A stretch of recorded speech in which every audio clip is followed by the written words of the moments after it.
অৱশেষত অসম প্ৰদেশ কংগ্ৰেছৰ সভাপতিৰ দায়িত্বত সাংসদ গৌৰৱ গগৈ। এপিচিচিৰ 3জন কাৰ্যকৰী সভাপতিৰ নিযুক্তি এআইচিচিৰ জাকিৰ হুছেইন সিকদাৰ, ৰ'জলিনা তিৰ্কী আৰু প্ৰদীপ চৰকাৰক কাৰ্যকৰী সভাপতিৰ দায়িত্ব অৰ্পণ। গৌৰৱ গগৈয়ে নিজৰ সামাজিক মাধ্যম যোগে দলীয় সকলোকে ধন্যবাদ জ্ঞাপন কৰাৰ লগতে পৰিয়ালকো কৃতজ্ঞতা জ্ঞাপন কৰিছে।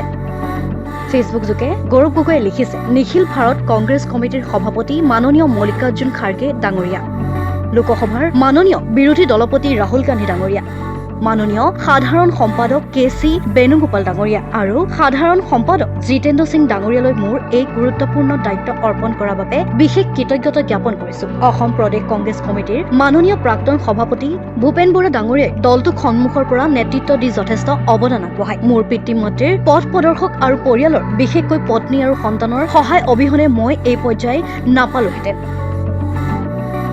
অসম কংগ্ৰেছ দলৰ নিষ্ঠাবান আৰু প্ৰেৰণাদায়ক জ্যেষ্ঠ নেতা কৰ্মীসকলৰ সৈতে কাম কৰিবলৈ পোৱাটো মোৰ বাবে আশীৰ্বাদ। তেখেতসকলৰ জ্ঞান, অভিজ্ঞতা আৰু দলৰ প্ৰতি থকা সমৰ্পণে মোক বহু কথা শিকাইছে। মোৰ জ্যেষ্ঠ আৰু সহকৰ্মীসকলৰ সৈতে কাম কৰিবলৈ মই অতিকৈ আগ্ৰহী। আগন্তুক দিনত অসমবাসীৰ আশীৰ্বাদ বিচাৰিছো। মোৰ বিশ্বাস যে আমি সকলোৱে মিলি আমাৰ ৰাজ্যৰ বাবে উন্নত ভৱিষ্যত গঢ়ি তুলিব পাৰিম। জয় আই অসম, জয় হিন্দ। আৰু এনেদৰে নিজৰ ফেচবুক যোগে এতিয়া কৃতজ্ঞতা জ্ঞাপন কৰিছে গৌৰৱ গগৈয়ে।